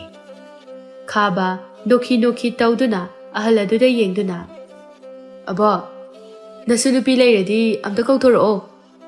Pisakso Rajkumarna adumna masunupi hanglakpa aduda pakhatna taha hairai. Laite isu nupiga laite. Khaba pisakta munna yengi. Amukasu pisaki wahai adu tabada khaba sauningbana loire wakhaldaso mabu apangba sibani haina su khalagle. Laola misa thosi. Makhoi singna thongalda hek thokhibaga henei musu tapna marumadudagi thorai. Pisak masunupibu ubada masugi khudang adu ta paiduna imungda hatho chingsinki. Pisak pakhatna Isu thoi nang yam thuna chalo. Mafam ase thadoktuna. Natchabadi nang awafamda taragani. Henlei ma pakhatna. Baba, ai ngamoi. Ai bubokpu thadoktuna chatpa. Ai ngamoi. Ai gidine karisu khalud. Nang yam thuna chalo. Pisakna namduna henlei mabu maning thongdagi fauduna chathan khirami. Khaba so laulingba mafam khuding henlei mabu yaubra haina thirami adubu upai laite. Maso amuk pisaki mayumda laktuna henai mabu hanglami. Pisak su khangde ude haina pakuma sidagi hena piramde. Khaba su pai leite henai mabu mapam khuding thiba horami. Henai maso mana lakliba si kadaidano haiba mapam marang khangzadre. Adumag makhong aduna puba maikay aduna cheli. Tungda so onthoktuna kana lai haiduna amu yengle. Lapna masen marang oina su urai lanmi khara magi maikayda sagol tongduna laklibado. Nupini ꯄꯥꯡꯒꯜ ꯁꯣꯜꯂꯤ ꯍꯥꯏꯅꯔꯤꯕꯅꯤ꯫ ꯅꯨꯄꯤ ꯃꯥꯅ ꯆꯦꯟꯕꯅ ꯀꯌꯥꯝ ꯌꯥꯡꯅ ꯆꯦꯟꯕ ꯉꯝꯒꯅꯤ? ꯃꯈꯣꯏꯁꯨ ꯑꯁꯨꯝ ꯅꯛꯁꯤꯜꯂꯛꯂꯝꯃꯤ꯫ ꯈꯥꯕ ꯀꯟꯇꯛ ꯇꯧꯅ ꯅꯨꯄꯤ ꯑꯗꯨꯕꯨ ꯇꯥꯅꯅꯕ ꯂꯥꯎꯔꯛꯏ꯫ ꯉꯥꯏꯈꯣ, ꯆꯦꯟꯈꯤꯅꯣ! ꯍꯦꯟꯂꯩꯃ ꯔꯥꯖꯀꯨꯃꯥꯔꯒꯤ ꯈꯣꯟꯖꯦꯜ ꯇꯥꯕꯗ ꯍꯦꯟꯅ ꯆꯦꯜꯂꯝꯃꯤ꯫ ꯈꯥꯕ ꯑꯃꯨꯛꯁꯨ ꯍꯧꯅ ꯅꯣꯛꯂꯒ, ꯆꯦꯟꯈꯤꯅꯣ ꯍꯥꯏꯕꯗ ꯌꯥꯗ꯭ꯔꯕꯅꯤꯅ ꯆꯦꯜꯂꯨ! ꯅꯪꯅ ꯆꯦꯟꯗꯅ ꯀꯌꯥꯝ ꯌꯥꯡꯅ ꯆꯦꯟꯒꯗꯧꯔꯤꯕ? ꯑꯁꯨꯝ ꯆꯦꯜꯂꯝꯕꯗꯒꯤꯗꯤ ꯅꯨꯡ ꯑꯆꯧꯕ ꯑꯃꯗ ꯈꯨꯗꯤ ꯊꯤꯖꯤꯟꯗꯨꯅ ꯇꯨꯁꯤꯜꯂꯝꯃꯤ꯫ ꯏꯃꯥ! ꯍꯦꯟꯂꯩꯃ ꯆꯩꯅꯥꯗꯣ ꯈꯥꯡꯅꯅꯕ ꯍꯣꯠꯅꯔꯤ꯫ ꯇꯞꯅ ꯑꯃꯨꯛꯁꯨ ꯍꯧꯒꯠꯀꯦ ꯍꯥꯏꯗꯨꯅ ꯇꯧꯏ꯫ ꯑꯅꯥꯕ ꯄꯨꯝꯕ ꯈꯥꯡꯖꯤꯟꯗꯨꯅ ꯍꯧꯒꯠꯄꯁꯨ ꯉꯝꯗ ꯂꯩꯃꯥꯏꯗ ꯐꯝꯊꯗꯨꯅ ꯂꯩꯔꯤ꯫ ꯈꯥꯕꯁꯨ ꯍꯦꯟꯂꯩꯃꯒꯤ ꯃꯅꯥꯛꯇ ꯁꯒꯣꯜ ꯑꯗꯨ ꯈꯥꯝꯗꯨꯅ ꯆꯪꯁꯤꯜꯂꯛꯏ, ꯅꯣꯛꯈꯤ ꯇꯧꯗꯨꯅ꯫ ꯆꯦꯟꯈꯣꯗꯅ ꯍꯧꯖꯤꯛꯇꯤ! ꯍꯦꯟꯂꯩꯃ ꯃꯃꯥꯏꯗꯨ ꯇꯞꯅ ꯅꯣꯡꯈꯠꯂꯛꯇꯨꯅ ꯃꯈꯨꯠ ꯑꯅꯤ ꯂꯣꯟꯅꯗꯨꯅ ꯍꯥꯏꯖꯔꯛꯏ꯫ ꯔꯥꯖꯀꯨꯃꯥꯔ, ꯑꯩ ꯁꯣꯏꯈ꯭ꯔꯦ꯫ ꯑꯩꯕꯨ ꯅꯆꯜꯃꯛꯅꯤ ꯍꯥꯏꯅ ꯈꯟꯕꯤꯌꯨ꯫ ꯈꯥꯕ ꯍꯧꯅ ꯅꯣꯛꯇꯨꯅ, ꯀꯔꯤ? ꯏꯆꯟ ꯍꯥꯏꯕ? ꯅꯣꯛꯂꯤ ꯈꯥꯅ ꯃꯤꯅꯨꯡꯁꯤ ꯂꯩꯇꯕ ꯑꯃꯒꯨꯝꯅ ꯍꯦꯟꯂꯩꯃꯗꯤ ꯀꯤꯕꯗ ꯊꯛ ꯅꯤꯛꯂꯤ꯫ ꯃꯄꯤꯁꯨ ꯂꯦꯞꯇꯅ ꯆꯤꯟꯊꯔꯛꯏ꯫ ꯈꯥꯕ ꯍꯦꯟꯂꯩꯃꯅ ꯀꯞꯂꯤꯕꯗꯨ ꯎꯗꯕ ꯃꯈꯩ ꯄꯥꯡꯒꯜ ꯁꯣꯜꯂꯕꯤ ꯅꯨꯄꯤ ꯃꯥꯒꯤ ꯈꯨꯗꯥꯡ ꯑꯗꯨ ꯇꯥꯞ ꯄꯥꯏꯔꯛꯏ꯫ ꯍꯦꯟꯂꯩꯃꯁꯨ ꯀꯞꯅ ꯃꯈꯨꯠ ꯑꯗꯨ ꯅꯥꯟꯊꯣꯛꯅꯕ ꯍꯣꯠꯅꯔꯤ꯫ ꯊꯥꯗꯣꯛ ꯔꯥꯖꯀꯨꯃꯥꯔ, ꯑꯗꯨꯝꯅ ꯇꯧꯒꯅꯨ! ꯍꯦꯟꯂꯩꯃꯅ ꯀꯞꯇꯨꯅ ꯍꯥꯏꯖꯔꯤꯕꯗꯨ ꯇꯥꯗꯦ ꯑꯍꯣꯏꯅꯗꯨꯝ ꯑꯔꯥꯡ ꯈꯧꯔꯥꯡꯂꯕ ꯑꯃꯒꯨꯝꯅ ꯅꯨꯄꯤ ꯑꯗꯨꯒꯤ ꯃꯥꯏꯊꯣꯡ ꯑꯗꯨꯗ ꯌꯦꯡꯗꯨꯅ ꯂꯩꯔꯤ꯫ ꯄꯥꯏꯔꯤꯕ ꯈꯨꯠ ꯑꯗꯨꯁꯨ ꯊꯥꯗꯣꯛꯇꯦ, ꯍꯦꯟꯅ ꯆꯦꯠꯅ ꯄꯥꯏꯁꯤꯜꯂꯤ꯫ ꯍꯦꯟꯂꯩꯃꯁꯨ ꯀꯞꯆꯕ ꯅꯠꯇꯅ ꯎꯄꯥꯏ ꯂꯩꯇ꯭ꯔꯦ꯫ ꯑꯁꯨꯝꯅ ꯂꯩꯔꯤꯉꯩ ꯀꯗꯣꯝꯗꯒꯤꯅꯣ ꯈꯪꯍꯧꯗꯅ ꯈꯥꯕꯒꯤ ꯅꯪꯒꯟꯗ ꯈꯣꯡꯄꯥꯛꯅ ꯀꯥꯎꯊꯔꯛꯏ꯫ ꯈꯥꯕꯁꯨ ꯁꯥꯐꯨ ꯑꯗꯨꯒꯤ ꯃꯌꯥꯏꯅ ꯂꯣꯡꯅ ꯍꯥꯏꯊꯔꯛꯄꯗ ꯉꯁꯥꯏ ꯍꯦꯟꯂꯩꯃꯅ ꯈꯨꯗꯤ ꯊꯤꯈꯤꯕ ꯅꯨꯡ ꯑꯗꯨꯗ ꯃꯀꯣꯛꯇꯨ ꯌꯩꯁꯤꯟꯗꯨꯅ ꯇꯥꯔꯝꯃꯤ꯫ ꯍꯦꯟꯂꯩꯃꯁꯨ ꯃꯥꯒꯤ ꯃꯈꯨꯠꯇꯨ ꯁꯠꯇꯣꯛꯇꯨꯅ ꯑꯔꯣꯏꯕ ꯄꯥꯡꯒꯜ ꯄꯨꯊꯣꯛꯇꯨꯅ ꯇꯞꯂꯤ ꯍꯧꯒꯠꯂꯛꯏ꯫ ꯈꯥꯕꯒ ꯂꯥꯛꯃꯤꯟꯅꯕ ꯂꯥꯟꯃꯤꯁꯤꯡ ꯑꯗꯨꯁꯨ ꯆꯦꯟꯁꯤꯜꯂꯛꯇꯨꯅ ꯅꯨꯄꯥ ꯑꯅꯤ ꯑꯗꯨꯒ ꯐꯨꯅꯕ ꯍꯧꯔꯛꯂꯤ꯫ ꯅꯨꯄꯥ ꯑꯅꯤ ꯑꯗꯨꯁꯨ ꯅꯣꯞꯇꯦ, ꯂꯥꯟꯃꯤꯁꯤꯡ ꯑꯗꯨꯒ ꯂꯝꯕꯥ ꯄꯥꯅꯔꯤ꯫ ꯑꯔꯣꯏꯕꯗꯗꯤ ꯅꯨꯄꯥ ꯑꯅꯤꯗꯨꯅ ꯂꯥꯛꯆꯕ ꯍꯦꯜꯂꯛꯄꯗꯒꯤ ꯂꯥꯟꯃꯤꯁꯤꯡ ꯑꯗꯨꯅ ꯒ꯭ꯌꯥꯟ ꯃꯥꯡꯅ ꯇꯥꯗꯨꯅ ꯂꯩꯔꯤꯕ ꯈꯥꯕꯕꯨ ꯄꯨꯈꯠꯇꯨꯅ ꯍꯥꯊꯨ ꯃꯐꯝ ꯑꯗꯨ ꯊꯥꯗꯣꯛꯇꯨꯅ ꯆꯠꯈꯤꯔꯝꯃꯤ꯫ ꯅꯨꯄꯥ ꯑꯅꯤ ꯑꯗꯨ ꯀꯤꯅ ꯇꯥꯁꯤꯟꯗꯨꯅ ꯂꯩꯔꯤꯕ ꯅꯨꯄꯤ ꯑꯗꯨꯒꯤ ꯃꯅꯥꯛꯇ ꯆꯪꯁꯤꯜꯂꯛꯇꯨꯅ ꯍꯥꯏꯔꯛꯏ꯫ ꯁꯣꯛꯄ꯭ꯔꯣ ꯏꯆꯟ? ꯍꯦꯟꯂꯩꯃ ꯈꯨꯝꯗꯦ, ꯇꯨꯃꯤꯟꯅ ꯃꯃꯥꯏꯗꯨ ꯅꯣꯟꯊꯗꯨꯅ ꯂꯩ꯫ ꯅꯨꯄꯥ ꯑꯅꯤ ꯑꯗꯨ ꯍꯥꯏꯐꯦꯠ ꯌꯦꯡꯅꯗꯨꯅ ꯅꯨꯄꯤꯗꯨ ꯀꯤꯔꯦ ꯍꯥꯏꯕ ꯈꯪꯏ꯫ ꯑꯃꯨꯛꯁꯨ ꯑꯣꯟꯁꯤꯟꯗꯨꯅ ꯍꯪꯂꯛꯏ꯫ ꯏꯆꯟ, ꯃꯈꯣꯏ ꯂꯣꯏꯅ ꯆꯠꯈ꯭ꯔꯦ꯫ ꯅꯪ ꯀꯥꯏꯗ ꯁꯣꯛꯀꯦ? ꯍꯦꯟꯂꯩꯃ ꯍꯟꯗꯛꯇꯤ ꯇꯞꯅ ꯃꯃꯥꯏꯗꯨ ꯅꯣꯡꯈꯠꯂꯛꯇꯨꯅ, ꯁꯣꯛꯇꯦ꯫ ꯍꯦꯟꯂꯩꯃꯕꯨ ꯀꯟꯕꯤꯔꯤꯕ ꯅꯨꯄꯥ ꯑꯅꯤ ꯑꯗꯨ ꯑꯇꯩ ꯀꯅꯥꯁꯨ ꯅꯠꯇꯦ, ꯌꯥꯏꯐꯔꯦꯜꯒ ꯑꯕꯨꯡꯒꯅꯤ꯫ ꯌꯥꯏꯐꯔꯦꯜ ꯇꯞꯅ, ꯍꯧꯖꯤꯛꯀꯤ ꯃꯤꯁꯤꯡꯗꯣ ꯀꯅꯥꯅꯣ? ꯍꯦꯟꯂꯩꯃ ꯇꯞꯅ, ꯔꯥꯖꯀꯨꯃꯥꯔꯅꯤ꯫ ꯑꯇꯩꯅ ꯔꯥꯖꯀꯨꯃꯥꯔꯒꯤ ꯂꯥꯟꯃꯤꯁꯤꯡꯅꯤ꯫ ꯑꯕꯨꯡꯗꯤ ꯍꯦꯟꯂꯩꯃꯒꯤ ꯋꯥꯗꯨ ꯇꯥꯕꯗ ꯃꯇꯤꯟ ꯀꯨꯠ ꯌꯣꯠꯊꯩ꯫ ꯑꯕꯨꯡ ꯌꯥꯏꯐꯔꯦꯜꯒꯤ ꯃꯅꯥꯀꯣꯡ ꯃꯌꯥꯗ ꯆꯪꯁꯤꯟꯗꯨꯅ ꯇꯞꯅ ꯅꯥꯁꯣꯟ ꯄꯤꯛꯅ ꯍꯥꯏꯔꯛꯏ꯫ ꯏꯕꯥꯅꯤ ꯉꯁꯤꯗꯤ ꯗꯁꯥ ꯇꯥꯕ ꯁꯣꯏꯗ꯭ꯔꯦꯍꯦ꯫ ꯌꯥꯏꯐꯔꯦꯜꯗꯤ ꯑꯕꯨꯡꯅ ꯍꯥꯏꯔꯤꯕꯗꯨ ꯃꯉꯣꯟꯗ ꯆꯪꯗꯦ, ꯍꯦꯟꯂꯩꯃꯕꯨ ꯃꯤꯠꯀꯨꯞꯇ ꯌꯦꯡꯂꯤ꯫ ꯍꯦꯟꯂꯩꯃꯒꯤ ꯄꯤ ꯃꯔꯤꯛꯅ ꯁꯥꯡꯂꯞ ꯇꯧꯕ ꯄꯥꯁꯤꯡ ꯑꯗꯨꯗ ꯄꯜꯂꯤꯕ ꯑꯗꯨ ꯎꯕꯗ ꯍꯦꯟꯅ ꯃꯒꯨꯟ ꯍꯥꯞꯅ ꯌꯦꯡꯅꯤꯡꯂꯨꯔꯕ ꯃꯥꯜꯂꯤ꯫ ꯍꯦꯟꯂꯩꯃꯁꯨ ꯍꯧꯖꯤꯛ ꯈꯛꯇꯗ ꯅꯨꯄꯥ ꯑꯅꯤꯗꯨꯗ ꯑꯣꯟꯁꯤꯟꯗꯨꯅ ꯊꯥꯒꯠ ꯋꯥꯍꯩ ꯍꯥꯏꯔꯛꯏ꯫ ꯏꯕꯨꯡ ꯑꯅꯤ, ꯅꯆꯜꯒꯤ ꯄꯨꯟꯁꯤꯕꯨ ꯀꯟꯕꯤꯕꯒꯤꯗꯃꯛ ꯏꯕꯨꯡ ꯑꯅꯤꯕꯨ ꯌꯥꯝ ꯊꯥꯒꯠꯆꯔꯤ꯫ ꯌꯥꯏꯐꯔꯦꯜ ꯍꯦꯟꯂꯩꯃꯅ ꯉꯥꯡꯂꯛꯂꯤꯕ ꯑꯗꯨꯗ ꯃꯥꯁꯨ ꯃꯈꯥ ꯁꯝꯊꯔꯛꯏ꯫ ꯏꯆꯟ, ꯂꯥꯛꯑꯣ, ꯌꯨꯝꯗ ꯊꯤꯟꯕꯤꯔꯝꯂꯒꯦ, ꯃꯇꯝꯁꯦ ꯊꯦꯡꯈ꯭ꯔꯒꯅꯤ꯫ ꯍꯦꯟꯂꯩꯃꯁꯨ ꯋꯥꯈꯜ ꯉꯥꯏꯍꯥꯛ ꯈꯜꯂꯒ, ꯏꯕꯨꯡ, ꯑꯩꯅ ꯌꯨꯝꯗ ꯍꯟꯖꯤꯟꯕ ꯊꯣꯛꯂꯕꯗꯤ ꯑꯩ ꯑꯋꯥꯐꯝꯗ ꯇꯥꯔꯒꯅꯤ꯫ ꯑꯩ ꯌꯨꯝꯗ ꯍꯟꯖꯤꯜꯂꯔꯣꯏꯒꯦ꯫ ꯐꯔꯦ, ꯑꯗꯨꯗꯤ ꯂꯥꯛꯑꯣ, ꯑꯩꯈꯣꯏꯒꯤ ꯇꯨꯡ ꯏꯟꯅꯔꯣ꯫ ꯑꯕꯨꯡꯒꯤ ꯃꯄꯨꯛꯅꯤꯡꯗ ꯈꯜꯂꯤ, ꯀꯩꯅꯣ ꯃꯁꯤ ꯅꯨꯄꯥꯁꯤꯅ ꯇꯧꯔꯤꯁꯤꯅ? ꯅꯨꯄꯤ ꯑꯁꯤꯕꯨ ꯐꯥꯔꯛꯇꯣꯏꯖꯥꯠꯂꯣ? ꯌꯥꯏꯐꯔꯦꯜꯁꯨ ꯊꯦꯡꯊꯔꯕꯗꯤ ꯈꯨꯗꯣꯡꯊꯤꯔꯅꯤ ꯈꯟꯗꯨꯅ, ꯂꯥꯛꯑꯣ, ꯊꯦꯡꯈ꯭ꯔꯅꯤꯌꯦ꯫ ꯌꯥꯏꯐꯔꯦꯜꯒ ꯑꯕꯨꯡꯒ ꯆꯠꯄ ꯍꯦꯛ ꯍꯧꯕꯒ ꯇꯨꯡꯗꯒꯤ ꯍꯦꯟꯂꯩꯃꯅ ꯀꯧꯔꯛꯏ꯫ ꯏꯕꯨꯡ, ꯑꯩ ꯃꯐꯝꯁꯤꯗꯒꯤ ꯑꯩ ꯆꯠꯄ ꯉꯝꯂꯔꯣꯏ꯫ ꯑꯁꯤ ꯍꯥꯏꯗꯨꯅ ꯄꯟꯗꯨꯅ ꯂꯩꯔꯝꯕ ꯃꯄꯤꯁꯤꯡ ꯑꯗꯨ ꯁꯤꯟꯊꯔꯛꯏ꯫ ꯌꯥꯏꯐꯔꯦꯜ ꯃꯇꯧ ꯑꯗꯨꯗ ꯅꯨꯡꯉꯥꯏꯇꯕ ꯄꯣꯛꯂꯝꯃꯤ꯫ ꯀꯩꯗꯧꯔꯒꯦ ꯏꯆꯟꯕꯨ? ꯍꯦꯟꯂꯩꯃ ꯄꯦꯔꯤ ꯇꯧꯗꯨꯅ, ꯈꯣꯡꯁꯦ ꯂꯩꯊꯦꯛꯈ꯭ꯔꯦ, ꯆꯠꯄ ꯉꯝꯒꯗꯕ ꯃꯥꯟꯗ꯭ꯔꯦ꯫ ꯌꯥꯏꯐꯔꯦꯜ ꯇꯞꯅ ꯍꯦꯟꯂꯩꯃꯒꯤ ꯃꯅꯥꯛꯇ ꯆꯪꯁꯤꯜꯂꯛꯇꯨꯅ ꯍꯦꯟꯂꯩꯃꯅ ꯉꯁꯥꯏ ꯈꯨꯗꯤ ꯊꯤꯖꯟꯕꯗ ꯂꯩꯊꯦꯛꯈꯤꯕ ꯈꯣꯡ ꯑꯗꯨ ꯄꯥꯏꯗꯨꯅ ꯁꯦꯝꯂꯝꯃꯤ꯫ ꯁꯦ, ꯆꯠꯄ ꯌꯥꯔꯕ ꯌꯦꯡꯉꯨ꯫ ꯍꯦꯟꯂꯩꯃꯁꯨ ꯇꯞꯅ ꯍꯧꯒꯠꯇꯨꯅ ꯆꯠꯄ ꯌꯥꯔꯕ꯭ꯔꯥ ꯍꯥꯏꯅ ꯌꯦꯡꯂꯝꯃꯤ꯫ ꯍꯦꯟꯂꯩꯃ ꯍꯔꯥꯎꯅ, ꯑꯌꯥ, ꯆꯠꯄ ꯌꯥꯔꯦ ꯏꯕꯨꯡ꯫ ꯑꯁꯨꯝꯅ ꯂꯩꯔꯤꯉꯩ ꯂꯥꯟꯃꯤ ꯈꯔꯅ ꯃꯈꯣꯏꯒꯤ ꯃꯥꯏꯀꯩꯗ ꯂꯥꯛꯄ ꯑꯗꯨ ꯑꯕꯨꯡꯅ ꯎꯔꯝꯃꯤ꯫ ꯑꯕꯨꯡ ꯄꯥꯈꯠꯅ, ꯌꯥꯏ, ꯂꯥꯟꯃꯤ ꯈꯔ ꯑꯩꯈꯣꯏꯒꯤ ꯃꯥꯏꯀꯩꯗ ꯂꯥꯛꯏ, ꯌꯥꯝ ꯊꯨꯅ ꯆꯠꯅꯅꯕ ꯇꯧꯔꯁꯤ꯫ ꯃꯈꯣꯏ ꯑꯍꯨꯝꯁꯨ ꯍꯥꯊꯨ-ꯍꯥꯊꯨ ꯆꯦꯟꯆꯠ ꯇꯧꯗꯨꯅ ꯆꯠꯂꯝꯃꯤ꯫ ꯂꯥꯟꯃꯤꯁꯤꯡ ꯑꯗꯨꯁꯨ ꯃꯈꯣꯏꯒꯤ ꯃꯅꯥꯛꯇ ꯌꯧꯁꯤꯜꯂꯛꯇꯨꯅ ꯃꯈꯣꯏ ꯑꯍꯨꯝꯒꯤ ꯂꯝꯕꯤꯁꯤꯡꯕꯨ ꯃꯌꯥꯝ ꯄꯨꯂꯞꯅ ꯀꯣꯏꯁꯤꯜꯂꯝꯃꯤ꯫ ꯌꯥꯏꯐꯔꯦꯜ ꯁꯥꯎꯅ, ꯑꯩꯈꯣꯏꯒꯤ ꯂꯝꯕꯤ ꯊꯥꯗꯣꯛ꯫ ꯂꯥꯟꯃꯤ ꯑꯃꯅ, ꯅꯪꯕꯨ ꯐꯥꯕ ꯂꯥꯛꯂꯒ ꯀꯔꯤꯒꯤ ꯅꯪꯒꯤ ꯂꯝꯕꯤ ꯊꯥꯗꯣꯛꯀꯅꯤ? ꯅꯪꯕꯨ ꯐꯥꯔꯒ ꯃꯍꯥꯔꯥꯅꯤꯒꯤ ꯃꯐꯝꯗ ꯁꯤꯟꯅꯒꯅꯤ꯫ ꯍꯥꯏꯅ ꯂꯥꯟꯃꯤꯁꯤꯡ ꯑꯗꯨ ꯄꯨꯂꯞ ꯑꯣꯝꯁꯤꯜꯂꯛꯇꯨꯅ ꯃꯈꯣꯏ ꯑꯅꯤꯒ ꯐꯨꯅꯕ ꯍꯧꯔꯛꯂꯝꯃꯤ꯫ ꯌꯥꯝꯈ꯭ꯔꯕ ꯂꯥꯟꯃꯤꯁꯤꯡ ꯑꯗꯨꯒ ꯃꯈꯣꯏ ꯑꯅꯤꯒ ꯀꯔꯝꯅꯗꯤ ꯂꯝꯕꯥ ꯄꯥꯒꯅꯤ? ꯑꯗꯨꯃꯛ ꯃꯥꯏꯊꯤꯕ ꯇꯥꯕꯅꯤ꯫ ꯃꯈꯣꯏ ꯃꯌꯥꯝ ꯆꯪꯗꯨꯅ ꯑꯕꯨꯡꯒ ꯌꯥꯏꯐꯔꯦꯜꯒꯗꯨ ꯐꯥꯗꯨꯅ ꯄꯨꯈꯤꯔꯝꯃꯤ꯫ ꯍꯦꯟꯂꯩꯃꯁꯨ ꯄꯥꯈꯠꯅ ꯃꯔꯨꯝ ꯑꯃꯗ ꯂꯩꯁꯤꯟꯗꯨꯅ ꯂꯩꯔꯝꯕꯅꯤ꯫ ꯑꯕꯨꯡꯒ ꯌꯥꯏꯐꯔꯦꯜꯒ ꯐꯥꯈꯤꯕꯗꯨ ꯎꯕꯗ ꯀꯞꯅ ꯇꯥꯅꯔꯛꯂꯤ꯫ ꯉꯥꯏꯈꯨꯑꯣ, ꯃꯈꯣꯏꯕꯨ ꯄꯨꯈꯤꯅꯨ, ꯃꯈꯣꯏꯒꯤ ꯃꯍꯨꯠꯇ ꯑꯩ ꯑꯣꯏꯅ ꯐꯥꯎꯔ ꯂꯥꯛꯑꯣ꯫ ꯍꯦꯟꯂꯩꯃ ꯀꯞꯅ ꯃꯥꯁꯨ ꯃꯈꯣꯏꯒꯤ ꯃꯇꯨꯡ ꯏꯟꯅꯔꯛꯂꯤ꯫ ꯊꯔꯣ ꯍꯪꯒꯠ ꯍꯟꯗꯥ ꯆꯠꯇꯨꯅ ꯂꯥꯟꯃꯤꯁꯤꯡꯕꯨ ꯉꯥꯏꯔꯤ꯫ ꯑꯩꯒꯤ ꯏꯆꯥꯗ ꯃꯈꯣꯏꯒꯨꯝꯕ ꯀꯩꯁꯨ ꯂꯩꯇꯕ ꯑꯃꯅ ꯑꯩꯒꯤ ꯏꯆꯥꯕꯨ ꯏ ꯇꯥꯍꯟꯕ ꯌꯥꯕ꯭ꯔꯥ? ꯌꯥꯝꯅ ꯁꯥꯎꯅ ꯂꯩꯔꯤ꯫ ꯃꯥꯒꯤ ꯃꯆꯥꯒꯤ ꯃꯁꯥꯗꯒꯤ ꯏ ꯇꯥꯍꯜꯂꯛꯏ ꯈꯟꯗꯨꯅ꯫ ꯈꯥꯕꯁꯨ ꯇꯟꯖꯥ ꯑꯗꯨꯗ ꯃꯃꯥꯒꯤ ꯃꯅꯥꯛꯇ ꯆꯪꯂꯛꯏ꯫ ꯊꯔꯣ ꯃꯆꯥꯕꯨ ꯎꯕꯗ ꯄꯥꯈꯠꯅ, ꯏꯆꯥ, ꯅꯪ ꯀꯩꯁꯨ ꯇꯧꯗ꯭ꯔꯦꯀꯣ? ꯇꯧꯗ꯭ꯔꯦ꯫ ꯊꯔꯣ ꯌꯥꯝ ꯄꯦꯟꯅ, ꯏꯆꯥꯗ ꯉꯁꯤ ꯁꯣꯛꯍꯜꯂꯛꯂꯤꯕ ꯅꯨꯄꯥ ꯑꯅꯤꯃꯛꯇꯣ ꯄꯨꯔꯛꯂꯅꯤ, ꯂꯥꯟꯃꯤꯁꯤꯡꯅ ꯐꯥꯗꯨꯅ ꯑꯩꯒꯤ ꯅꯥꯛꯇ ꯄꯨꯔꯛꯂꯅꯤ꯫ ꯈꯥꯕ ꯍꯔꯥꯎꯅ, ꯍꯥ, ꯑꯁꯦꯡꯕꯔꯣ? ꯊꯔꯣ ꯃꯆꯥꯒꯤ ꯃꯀꯣꯛꯇ ꯅꯨꯡꯁꯤꯅ ꯅꯥꯟꯊꯕꯤꯗꯨꯅ, ꯃꯥꯅꯤ꯫ ꯍꯥꯏꯅꯔꯤꯉꯩꯗ ꯂꯥꯟꯃꯤꯁꯤꯡ ꯑꯗꯨꯁꯨ ꯂꯥꯛꯇꯨꯅ ꯃꯈꯣꯏ ꯑꯅꯤꯕꯨ ꯃꯈꯨꯠ ꯄꯨꯟꯁꯤꯟꯗꯨꯅ ꯐꯥꯔꯛꯂꯤ꯫ ꯃꯍꯥꯔꯥꯅꯤ, ꯄꯨꯖꯔꯛꯑꯦ꯫ ꯁꯤꯗ ꯂꯩꯔꯤꯕ ꯅꯨꯄꯥ ꯑꯅꯤꯁꯤꯅꯅꯤ ꯔꯥꯖꯀꯨꯃꯥꯔꯒꯤ ꯃꯁꯥꯗ ꯏ ꯇꯥꯍꯜꯂꯤꯕꯁꯦ꯫ ꯈꯥꯕ ꯌꯥꯝ ꯊꯨꯅ ꯆꯪꯁꯤꯟꯗꯨꯅ ꯌꯥꯏꯐꯔꯦꯜꯒ ꯑꯕꯨꯡꯒꯒꯤ ꯃꯃꯥꯏꯗ ꯈꯨꯄꯥꯛꯅ ꯍꯟꯖꯤꯟ ꯊꯥꯗꯨꯅ ꯐꯨꯔꯝꯃꯤ꯫ ꯃꯆꯥꯅ ꯇꯧꯔꯤꯕꯗꯨ ꯆꯨꯝꯃꯤ ꯂꯥꯜꯂꯤ ꯊꯤꯒꯠꯇꯦ, ꯑꯍꯣꯏꯅ ꯑꯗꯨꯝ ꯅꯣꯛꯂꯤ ꯊꯃꯣꯏ ꯄꯦꯟꯅ꯫ ꯈꯥꯕꯅ ꯑꯁꯨꯝꯅ ꯐꯨꯔꯤꯉꯩ ꯅꯥꯀꯟꯗꯒꯤ ꯅꯣꯡꯂꯦꯟꯅ ꯍꯥꯏꯔꯛꯏ, ꯉꯥꯏꯈꯣ, ꯅꯈꯣꯏꯅ ꯇꯧꯔꯤꯕꯁꯤ ꯀꯔꯤꯅꯣ?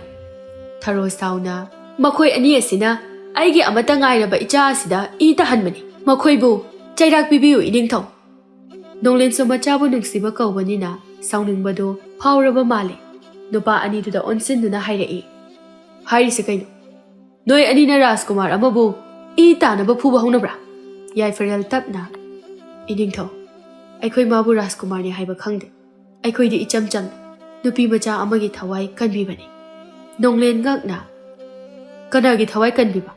ꯋꯥ ꯃꯌꯦꯛ ꯁꯦꯡꯉꯨ꯫ ꯌꯥꯏꯐꯔꯦꯜꯅ ꯉꯁꯥꯏ ꯊꯣꯛꯈꯤꯕ ꯊꯧꯗꯣꯛ ꯑꯗꯨꯒꯤ ꯋꯥꯔꯤ ꯄꯨꯝꯕ ꯂꯤꯔꯝꯃꯤ꯫ ꯋꯥꯔꯤꯗꯨ ꯇꯥꯕꯗ ꯅꯣꯡꯂꯦꯟ ꯁꯥꯎꯕꯅ ꯈꯝ ꯊꯦꯡꯂꯦ꯫ ꯊꯔꯣꯗꯤ ꯃꯆꯥꯕꯨ ꯋꯥꯔꯛꯀꯦ ꯍꯥꯏꯕꯒꯤ ꯋꯥꯈꯜꯗꯤ ꯈꯟꯗꯦ, ꯍꯦꯟꯅ ꯑꯗꯨꯝ ꯁꯥꯎꯅ ꯍꯥꯏꯔꯛꯏ, ꯏꯅꯤꯡꯊꯧ, ꯀꯔꯤꯒꯤ ꯇꯨꯃꯤꯟꯅ ꯂꯩꯕꯤꯔꯤꯕꯅꯣ? ꯃꯈꯣꯏꯕꯨ ꯍꯧꯖꯤꯛꯃꯛ ꯆꯩꯔꯥꯛ ꯄꯤꯕꯤꯌꯨ꯫ ꯇꯟꯖꯥ ꯑꯗꯨꯗ ꯇꯨꯡꯂꯣꯝꯗꯒꯤ ꯑꯍꯧꯕ ꯈꯣꯟꯖꯦꯜꯗ ꯂꯥꯎꯔꯛꯏ, ꯃꯥꯕꯨ ꯆꯩꯔꯥꯛ ꯄꯤꯕ ꯌꯥꯔꯣꯏ꯫ ꯃꯌꯥꯝ ꯄꯨꯝꯅꯃꯛ ꯑꯗꯨ ꯅꯨꯄꯤ ꯑꯗꯨꯗ ꯌꯦꯡꯂꯛꯏ꯫ ꯌꯥꯏꯐꯔꯦꯜꯗꯤ ꯈꯪꯍꯧꯗꯦ, ꯃꯆꯤꯟꯗ ꯇꯞꯅ ꯁꯣꯜꯂꯛꯏ, ꯏꯃꯥ, ꯂꯥꯛꯂꯤꯕ ꯅꯨꯄꯤꯗꯨ ꯑꯇꯩ ꯀꯅꯥꯁꯨ ꯅꯠꯇꯦ, ꯑꯌꯤꯡꯕꯤꯅꯤ꯫ ꯊꯔꯣꯗꯤ ꯑꯌꯤꯡꯕꯤ ꯎꯕꯗ ꯃꯔꯝ ꯂꯩꯇ ꯄꯥꯈꯠꯄ ꯐꯥꯎꯔꯛꯏ꯫ ꯅꯣꯡꯂꯦꯟ ꯅꯨꯄꯤ ꯑꯗꯨꯗ ꯃꯨꯟꯅ ꯌꯦꯡꯗꯨꯅ, ꯀꯅꯥ ꯑꯣꯏꯔꯕꯅꯣ? ꯑꯌꯤꯡꯕꯤ ꯅꯣꯛꯅꯤꯡꯗꯅ ꯅꯣꯛꯇꯨꯅ, ꯏꯅꯤꯡꯊꯧ, ꯑꯩ ꯃꯥꯏꯕꯤ ꯑꯌꯤꯡꯕꯤꯅꯤ꯫ ꯅꯣꯡꯂꯦꯟꯁꯨ ꯃꯆꯤꯟꯗ ꯇꯞꯅ, ꯑꯌꯤꯡꯕꯤ꯫ ꯑꯌꯤꯡꯕꯤ ꯄ꯭ꯔꯞ ꯆꯪꯁꯤꯜꯂꯛꯇꯨꯅ ꯃꯆꯥꯒꯤ ꯁꯣꯛꯂꯤꯕꯁꯤꯡ ꯑꯗꯨꯗ ꯃꯈꯨꯠꯅ ꯅꯥꯟꯗꯨꯅ, ꯏꯕꯨꯡꯉꯣ, ꯅꯪ ꯀꯩꯁꯨ ꯇꯧꯗꯦꯀꯣ? ꯌꯥꯏꯐꯔꯦꯜ ꯃꯄꯤ ꯏꯔꯥ ꯆꯦꯟꯅ ꯀꯩꯁꯨ ꯇꯧꯗꯦ ꯍꯥꯏꯕꯒꯨꯝ ꯃꯀꯣꯛꯇꯨ ꯅꯣꯝꯂꯝꯃꯤ꯫ ꯅꯣꯡꯂꯦꯟ ꯑꯌꯤꯡꯕꯤꯗ ꯌꯦꯡꯗꯨꯅ, ꯑꯌꯤꯡꯕꯤ, ꯅꯪ ꯅꯍꯥꯟꯃꯈꯩ ꯀꯥꯏꯗ ꯂꯩꯔꯨꯏ? ꯁꯤ ꯅꯪꯒꯤ ꯅꯆꯥꯔꯥ? ꯑꯌꯤꯡꯕꯤ ꯅꯣꯛꯐꯦꯠ ꯇꯧꯗꯨꯅ, ꯃꯥꯅꯤ, ꯃꯥꯗꯤ ꯑꯩꯅ ꯅꯥꯎ ꯄꯨꯔꯒ ꯄꯣꯛꯆꯕ ꯅꯠꯇ꯭ꯔꯕꯁꯨ ꯃꯥꯗꯤ ꯑꯩꯒꯤ ꯍꯦꯛ ꯏꯄꯨꯛ ꯊꯣꯛꯇꯒꯤ ꯄꯣꯛꯆꯕ ꯏꯆꯥꯅꯤ ꯍꯥꯏꯗꯨꯅ ꯑꯩꯅ ꯈꯜꯂꯤ꯫ ꯅꯣꯡꯂꯦꯟ ꯆꯃꯝꯅꯅ, ꯀꯔꯤꯅꯣ ꯅꯪꯅ ꯍꯥꯏꯔꯤꯕꯗꯨꯕꯣ? ꯑꯌꯤꯡꯕꯤ ꯊꯔꯣꯗ ꯃꯃꯤꯠꯇꯨꯅ ꯃꯨꯟꯅ ꯌꯦꯡꯂꯛꯏ꯫ ꯊꯔꯣ ꯄꯥꯈꯠꯅ ꯃꯥꯒꯤ ꯊꯣꯛꯄ ꯋꯥ ꯑꯃ ꯉꯥꯡꯂꯛꯏ, ꯅꯨꯄꯤꯁꯦ ꯀꯅꯥꯅ ꯊꯥꯖꯤꯜꯂꯛꯏꯅꯣ? ꯌꯥꯝ ꯊꯨꯅ ꯄꯨꯊꯣꯛꯈꯣ꯫ ꯂꯥꯟꯃꯤ ꯈꯔ ꯆꯪꯂꯛꯇꯨꯅ ꯑꯌꯤꯡꯕꯤꯕꯨ ꯃꯐꯝ ꯑꯗꯨꯗꯒꯤ ꯄꯨꯊꯣꯛꯀꯦ ꯇꯧꯕꯒ ꯅꯣꯡꯂꯦꯟꯅ ꯈꯥꯝꯂꯛꯏ, ꯉꯥꯏꯈꯣ, ꯅꯈꯣꯏ ꯂꯣꯏꯅ ꯊꯣꯛꯎ꯫ ꯂꯥꯟꯃꯤꯁꯤꯡ ꯑꯗꯨꯁꯨ ꯅꯤꯡꯊꯧꯅ ꯍꯥꯏꯔꯛꯄ ꯑꯗꯨꯗ ꯃꯄꯥꯟꯗ ꯂꯣꯏꯅ ꯊꯣꯛꯈꯤ꯫ ꯑꯏꯪꯕꯤ ꯇꯞꯅ ꯃꯈꯥ ꯇꯥꯔꯛꯏ꯫ ꯆꯍꯤ ꯀꯌꯥ ꯀꯌꯥ ꯐꯨꯝꯗꯨꯅ ꯀꯅꯥꯁꯨ ꯇꯥꯛꯊꯣꯛꯂꯔꯣꯏ ꯍꯥꯏꯗꯨꯅ ꯊꯝꯂꯝꯂꯕ ꯋꯥꯔꯤꯁꯤꯡ ꯑꯁꯦ ꯅꯈꯣꯏ ꯄꯨꯝꯅꯃꯛꯇ ꯐꯣꯡꯗꯣꯛꯂꯒꯦ꯫ ꯑꯏꯪꯕꯤꯅ ꯋꯥꯔꯤ ꯂꯤꯔꯛꯏ꯫ ꯃꯃꯥꯡꯉꯩ ꯃꯇꯝꯒꯤ ꯊꯧꯗꯣꯛ ꯈꯔ꯫ ꯑꯏꯪꯕꯤ ꯃꯥꯡꯒꯣꯜꯗ ꯂꯥꯛꯂꯤꯕ ꯃꯤꯁꯤꯡ ꯑꯗꯨꯒꯤ ꯑꯅꯥꯕꯁꯤꯡ ꯑꯗꯨ ꯌꯦꯡꯕ ꯂꯣꯏꯔꯗꯨꯅ ꯏꯃꯨꯡꯗ ꯆꯪꯒꯦ ꯇꯧꯕꯗ ꯀꯅꯥꯒꯨꯝꯕ ꯑꯃꯒꯤ ꯈꯣꯟꯖꯦꯜꯗ ꯀꯧꯔꯛꯏ꯫ ꯃꯥꯏꯕꯤ ꯑꯏꯪꯕꯤ ꯅꯠꯇ꯭ꯔꯣ?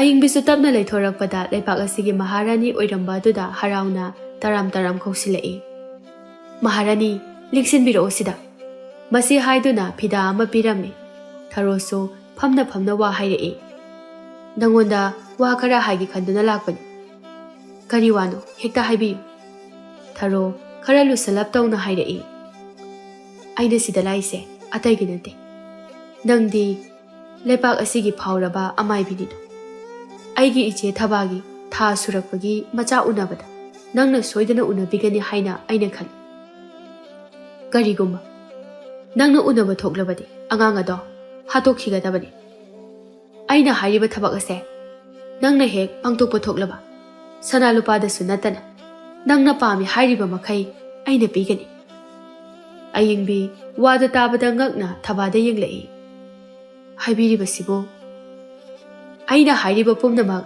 ꯅꯪꯅ ꯄꯥꯡꯊꯣꯛꯀꯗꯕꯅꯤ꯫ ꯑꯏꯪꯕꯤꯁꯨ ꯃꯍꯥꯔꯥꯅꯤꯅꯒ ꯀꯟꯅ ꯍꯦꯛꯇ ꯍꯥꯏꯔꯕꯗꯨꯗ ꯃꯥꯁꯨ ꯌꯥꯔꯝꯃꯤ꯫ ꯍꯥꯏꯕꯒ ꯇꯧꯕꯒ ꯂꯥꯟꯃꯤ ꯈꯔꯅ ꯃꯥꯕꯨ ꯀꯧꯔꯝꯃꯤ ꯊꯕꯥꯒꯤ ꯃꯆꯥ ꯎꯅꯅꯕꯒꯤꯗꯃꯛ꯫ ꯑꯏꯪꯕꯤꯁꯨ ꯀꯣꯅꯨꯡ ꯌꯧꯔꯗꯨꯅ ꯊꯕꯥꯒꯤ ꯃꯅꯥꯛꯇ ꯆꯪꯂꯛꯏ꯫ ꯅꯣꯡꯂꯦꯟꯁꯨ ꯊꯕꯥꯒꯤ ꯃꯅꯥꯛꯇ ꯂꯩꯔꯝꯕꯗꯒꯤ ꯑꯏꯪꯕꯤꯅ ꯅꯣꯡꯂꯦꯟꯕꯨ ꯃꯐꯝ ꯑꯗꯨꯗꯒꯤ ꯊꯣꯛꯍꯟꯈꯤꯔꯝꯃꯤ꯫ ꯑꯏꯪꯕꯤꯅ ꯇꯧꯗꯨꯅ ꯊꯕꯥꯒꯤ ꯑꯉꯥꯡ ꯑꯗꯨ ꯎꯅꯔꯝꯃꯤ꯫ ꯑꯏꯪꯕꯤ ꯑꯉꯥꯡ ꯑꯗꯨ ꯎꯕꯗ ꯅꯨꯡꯁꯤꯕ ꯐꯥꯎꯔꯕ ꯃꯥꯜꯂꯤ꯫ ꯑꯉꯥꯡ ꯑꯗꯨ ꯆꯦꯠꯅ ꯀꯣꯟꯁꯤꯟꯖꯔꯝꯃꯤ꯫ ꯑꯗꯨꯒ ꯃꯍꯥꯛꯁꯨ ꯈꯟꯕ ꯌꯥꯕ ꯈꯜꯂꯕ ꯃꯇꯨꯡꯗ ꯑꯉꯥꯡ ꯑꯗꯨꯕꯨ ꯉꯥꯏꯍꯥꯛ ꯁꯣꯔ ꯂꯦꯞꯅꯅꯕ ꯂꯥꯏꯋꯥ ꯑꯃ ꯑꯉꯥꯡ ꯑꯗꯨꯒꯤ ꯃꯀꯣꯛꯇ ꯁꯣꯟꯗꯨꯅ ꯅꯥꯟꯊꯕꯗ ꯑꯉꯥꯡ ꯑꯗꯨ ꯁꯣꯔ ꯍꯣꯟꯕ ꯂꯦꯞꯈꯤꯔꯝꯃꯤ꯫ ꯑꯏꯪꯕꯤ ꯀꯞꯂꯒ ꯃꯁꯤꯒꯤ ꯃꯇꯨꯡꯗ ꯅꯣꯏꯅ ꯑꯉꯥꯡ ꯑꯗꯣ ꯁꯤꯔꯦ ꯈꯟꯗꯨꯅ ꯐꯨꯝꯈꯤ꯫ ꯅꯨꯃꯤꯠ ꯑꯗꯨꯒꯤ ꯅꯨꯃꯤꯗꯥꯡ ꯊꯦꯡꯂꯕ ꯀꯅꯥꯁꯨ ꯃꯤꯆꯤꯛ ꯃꯤꯔꯥꯎꯈꯣꯜ ꯇꯥꯗ꯭ꯔꯕ ꯃꯇꯝ ꯑꯗꯨꯗ ꯑꯩꯅ ꯑꯉꯥꯡ ꯑꯗꯨꯕꯨ ꯂꯧꯊꯣꯛꯈꯤ꯫ ꯃꯗꯨꯒꯤ ꯅꯨꯃꯤꯠ ꯑꯗꯨꯗꯒꯤ ꯑꯩꯅ ꯃꯐꯝ ꯑꯁꯦ ꯊꯥꯗꯣꯛꯈꯤꯕꯅꯤ꯫ ꯑꯁꯤ ꯍꯥꯏꯗꯨꯅ ꯐꯝꯊꯗꯨꯅ ꯀꯞꯂꯝꯃꯤ꯫ ꯅꯣꯡꯂꯦꯟꯒꯤ ꯋꯥꯔꯤꯗꯨ ꯇꯥꯕꯗ ꯁꯥꯎꯅ ꯊꯔꯣꯕꯨ ꯈꯨꯄꯥꯛꯅ ꯊꯥꯔꯝꯃꯤ꯫ ꯑꯗꯨꯛ ꯌꯥꯝꯅ ꯅꯕꯨꯛꯆꯦꯜ ꯄꯤꯛꯄ ꯅꯪꯕꯨ ꯑꯩꯒꯤ ꯅꯨꯄꯤ! ꯊꯔꯣ ꯀꯞꯂꯒ ꯄꯦꯟꯗꯕ ꯑꯃꯒ ꯂꯣꯏꯅꯅ ꯃꯥꯅꯤ, ꯑꯩꯗꯤ ꯄꯨꯛꯆꯦꯜ ꯄꯤꯛꯄꯤꯅꯤ꯫ ꯃꯇꯝ ꯑꯗꯨꯗꯁꯨ ꯑꯩꯅ ꯈꯟꯈꯤ ꯑꯩꯒꯤ ꯏꯆꯦꯒꯤ ꯃꯆꯥ ꯌꯥꯎꯔꯕꯗꯤ ꯑꯉꯥꯡ ꯑꯗꯨꯅ ꯅꯤꯡꯊꯧ ꯑꯣꯏꯔꯒꯅꯤ ꯍꯥꯏꯗꯨꯅ꯫ ꯑꯗꯨꯒ ꯑꯩꯒꯤ ꯏꯆꯥꯅ ꯅꯤꯡꯊꯧ ꯑꯣꯏꯕ ꯐꯪꯂꯔꯣꯏ ꯍꯥꯏꯗꯨꯅ ꯄꯥꯈꯠꯄꯗꯒꯤ ꯑꯩꯅ ꯂꯣꯏꯅ ꯁꯤꯟꯈꯤꯕꯅꯤ꯫ ꯅꯣꯡꯂꯦꯟ ꯑꯃꯨꯛꯀꯁꯨ ꯍꯟꯖꯟꯅ ꯊꯔꯣꯗ ꯈꯨꯄꯥꯛꯅ ꯊꯥꯔꯤ꯫ ꯊꯔꯣꯗꯤ ꯑꯉꯥꯎꯕꯤ ꯑꯃꯒꯨꯝꯅ ꯂꯩꯈ꯭ꯔꯦ꯫ ꯐꯨꯑꯣ, ꯑꯩꯕꯨ ꯄꯦꯟꯗ꯭ꯔꯤꯕ ꯐꯥꯎꯕ꯫ ꯑꯩꯒꯤ ꯏꯆꯥꯗꯤ ꯃꯃꯥ ꯑꯩꯅ ꯅꯤꯡꯊꯧ ꯑꯣꯏꯍꯟꯒꯅꯤ꯫ ꯑꯇꯣꯞꯄ ꯀꯅꯥꯒꯤ ꯃꯆꯥꯅ ꯃꯍꯨꯠ ꯁꯤꯟꯕ ꯌꯥꯔꯣꯏ꯫ ꯑꯁꯤ ꯍꯥꯏꯗꯨꯅ ꯑꯃꯨꯛꯁꯨ ꯅꯣꯛꯏ꯫ ꯅꯣꯡꯂꯦꯟꯅ ꯂꯥꯟꯃꯤ ꯈꯔ ꯀꯧꯗꯨꯅ ꯊꯔꯣꯕꯨ ꯆꯤꯡꯗꯨꯅ ꯄꯨꯊꯣꯛꯈꯤꯔꯝꯃꯤ꯫ ꯊꯔꯣꯁꯨ ꯀꯟꯅ लाउरी। थादों, अइबु थादों। फारिब नखोय, हौजिकमक दन्दी पिउरा। थादों, याम थुना थादों। खाबा मपी ताना ममाबु पुथोखिबदो येंहौरी। याइफरेलसु कपलगा, इमा, कइनो नंग हाइसिबो? अइदि अतै कनादा इमा कौनिंदे। अइगे असेंगबा इमादी नंग खक्तनी इमा। अयिंगबी तपना मचागी मकोकता नांदुना, राजकुमार, नंगदी अइगी इचानी। याइफरेलदी ममाना मंगोंदा राजकुमार हाइना कौरकपदुदा हेन्ना पुकनिंग नुंसिरुरबा माले। नुपा नतबगुमना कपली। थबासु मपानदा मी लांगनै हाइदुना सोली सोली ngamboi ngamdaboi lakpada makoina hainariba wadu tabada harauna machabu kaurei imagi bungo kaurakliba khonjel adugi maikaida pulap yenglai thaba kapna kapna changsilai machagi manakta nakoina sanariba wari khudi ai loina taho aigi icha hinglamlaba ai icha laitabi mama su oiramdre अइगी चाला ए असी हाइदुना मचागी मकोकता अमुक चुप्पी माइदसो अमुक चुप्पीदुना Larry येंगबा ngamde थबागी मतौदो अंगावबी अमगुंबनी मचागी Massey कल्ले हाइनबदु कयादा चुमख्रबा सिरे खना लैरुरबा मचाना मिटमांगदा लेपलरबदा करम्बा mama ओइबिना येंगदुना लैबा ngamगनी याइफरेलदी वालांग करिसु ngángde तुमिना होइमाइ हाइदना Larry अमुकसु अयिंगमिना येंगलई ꯃꯤꯠꯌꯦꯡ ꯑꯗꯨ ꯈꯪꯕꯅꯔꯥ ꯃꯀꯣꯛꯇꯨ ꯅꯣꯝꯂꯝꯃꯤ꯫ ꯃꯤꯠꯌꯦꯡ ꯑꯁꯤꯅ ꯍꯥꯏꯔꯤ, ꯏꯃꯥ ꯑꯩ ꯃꯉꯣꯟꯗ ꯏꯃꯥ ꯍꯥꯏꯅ ꯀꯧꯒꯅꯨ ꯍꯥꯏꯔꯤꯕ꯭ꯔꯥ, ꯀꯧ ꯍꯥꯏꯔꯤꯕ꯭ꯔꯥ ꯍꯥꯏꯗꯨꯅ꯫ ꯄꯨꯛꯆꯦꯜ ꯆꯥꯎꯕꯤ ꯑꯏꯪꯕꯤꯅꯤ꯫ ꯈꯨꯗꯛ ꯑꯗꯨꯗ ꯃꯆꯥꯒꯤ ꯄꯥꯎꯈꯨꯝ ꯄꯤꯔꯛꯏ, ꯀꯧ ꯍꯥꯏꯗꯨꯅ꯫ ꯃꯃꯥꯒꯤ ꯄꯥꯎꯈꯨꯝ ꯇꯥꯕꯗ ꯌꯥꯏꯐꯔꯦꯜ ꯇꯞꯅ ꯅꯨꯡꯁꯤꯅ ꯀꯧꯔꯛꯏ ꯃꯃꯥꯕꯨ꯫ ꯏꯃꯥ꯫ ꯊꯕꯥ ꯃꯆꯥꯅ ꯏꯃꯥ ꯍꯥꯏꯅ ꯀꯧꯕ ꯃꯤꯀꯨꯞꯇ ꯃꯊꯃꯣꯏ ꯑꯗꯨ ꯀꯌꯥꯗ ꯄꯦꯟꯖꯔꯕ꯫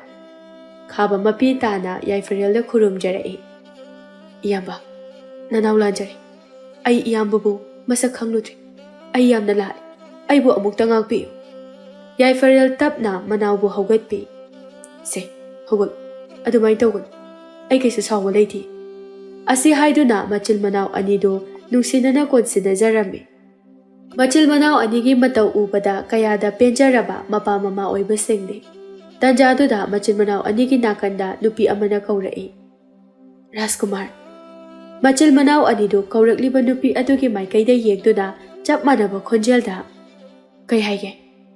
ꯍꯦꯂꯩꯃꯁꯨ ꯉꯁꯥꯏꯗꯒꯤ ꯃꯆꯤꯟ ꯃꯅꯥꯎꯒꯤ ꯃꯇꯧ ꯌꯦꯡꯂꯝꯕꯅꯤ꯫ ꯃꯆꯤꯟ ꯃꯅꯥꯎꯗꯨ ꯁꯠ ꯁꯠ ꯑꯃꯨꯛ ꯌꯦꯡꯅꯩ, ꯑꯗꯨꯒ ꯑꯃꯨꯛꯁꯨ ꯆꯞ ꯃꯥꯟꯅꯅ, ꯀꯔꯝꯕ ꯔꯥꯖꯀꯨꯃꯥꯔꯅꯣ? ꯍꯦꯂꯩꯃ ꯅꯣꯛꯐꯦꯠ ꯇꯧꯅ, ꯑꯩꯒꯤ ꯆꯤꯔꯕ ꯃꯇꯝꯗ ꯑꯩꯒꯤ ꯏꯇꯦꯡ ꯄꯥꯡꯕꯤꯈꯤꯕ ꯔꯥꯖꯀꯨꯃꯥꯔ ꯌꯥꯏꯐꯔꯦꯜꯗꯅꯤ꯫